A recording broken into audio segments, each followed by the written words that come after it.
Hi class 7, welcome back to the physics class once again. So today we are going to start with another new topic, that is the mass and weight. Okay, now when we are talking about mass and weight, we generally used to mingle this both of the time, right? We generally denote the mass for the weight or weight for the mass, and this kind of confusion happens with us. I also do that, not only you.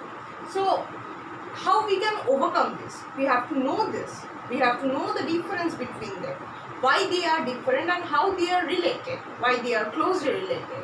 So how we can say a mass is about? A mass, say this is a object, right? Now this object is made up of certain things, plastic. This object is containing the matter that is contained inside this object is its what? Mass. So when I am holding this object, it is giving what? It has its mass and it is giving a weight, a pressure, where? Toward up? No, toward the down. Okay, so it has some mass and it has a force. Okay, it has its acceleration toward where? Toward downward, toward the gravity. It is responding toward the gravity. So we can together mass into acceleration, we can say what it becomes a force. Okay, so this object have a force of its own, so that is what we call a weight. Okay, now conventionally how we are going to explain a mass? The quantity of matter contained in the object, that is what we already discussed, right? That quantity of the matter that is contained within this object. How much quantity of matter is contained within this object is its mass. Now what is its symbol? Mass stands for what? M. So here the symbol is a small m. Okay, and its SI unit is kg. Alright, so after that we are going to discuss weight now, and we are going to understand what is the relation between them and how it is different from the mass. So I have already said that how weight is different, because weight is a force but mass is not a force. Okay, so how we are going to say a weight is? It is a force with which the object is attracted toward where? Toward the center of the earth. You are a person, you also have some weight of your own, right? Somebody have 40, somebody have 50, whatever kilo weight you have, right? So when you are standing, you are attracted toward the center of the earth, right? You are not floating like an astronaut or neither like a bird. So you have a mass of your own and you are attracted toward where? The center of the earth. That means you have a force of your own what you are exerting toward the earth. Alright, so this is how we can say weight is a force. Okay, now how this force is influenced, or how we can say it is changed or altered? As it is altered because it is made up of what? Mass and acceleration, both of it, right? So here this depends upon the weight of anything, depends upon its mass and its acceleration. Alright, now how this acceleration is going to affect weight? Suppose the acceleration, or we can say the attraction of the earth or this gravity toward the pole and the equator varies from the place to place. This acceleration due to gravity varies from one place to another, from the hilly region to the sea surface, from the poles to the equator.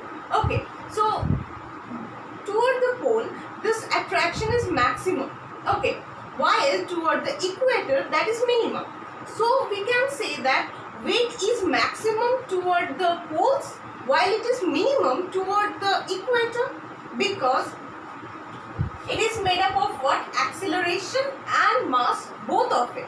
Now say if we are calculating something, if the acceleration goes 0, okay, that mass is in that object is in rest. Suppose it does not have any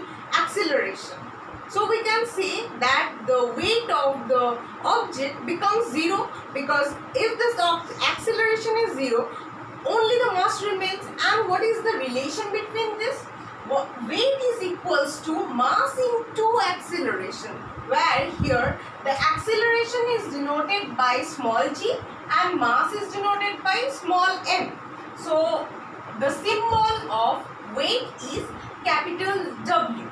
Okay, so W is equals to m into g. That means mass into acceleration. That is what I am saying, that suppose any of it, say mass, obviously when we are measuring something, measuring the weight of an object, the mass cannot get zero, right?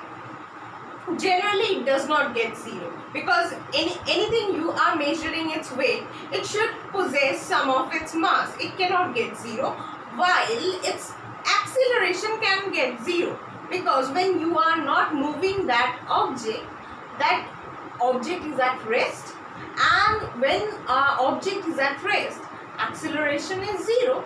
So here the acceleration is zero, so 0 into any number or m into 0 becomes 0 itself. So weight is eventually becomes 0. That is how we are saying. Okay, so what is its SI unit? Its SI unit came after the name of a very famous scientist, that is Isaac Newton.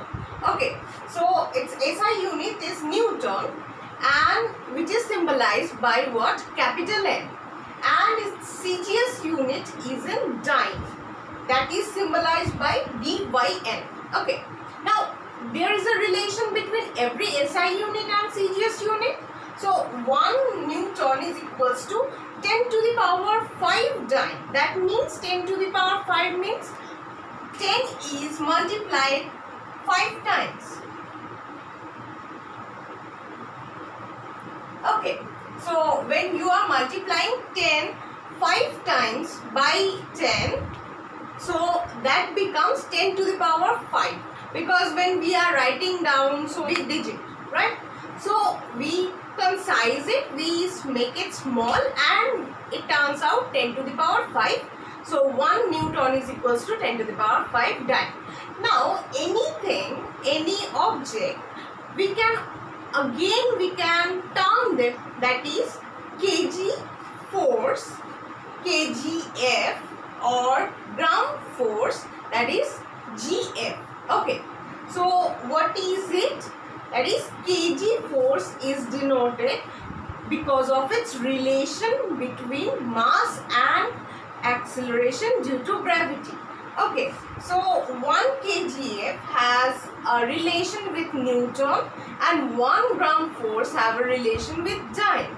Okay, so 1 kgf is equals to 9.8 Newton. Okay, and 1 gf or ground force is equals to 980 dyne. Alright, so this is how we calculate, or these are the relation between certain units of the weight. Okay, now when we are in practical, when we are weighing them, or we need to weigh some object or anything, we generally use what? We use spring balance. Okay, so this is the elongated instrument, and we generally do what? We hook. There is a hook present just below the instrument, and we hang the object we need to measure with that hook. Okay, so it does what? It has a magnitude, and it denotes the direction. That means the attraction toward the gravity. Okay, so here the object is weighing toward the center of the earth, and it has a certain mass. So this is how we can measure its weight. Okay, so this is it for this class. I hope you have understand how much we have studied till then. So we are going to see each other in our next video. Till then, keep studying.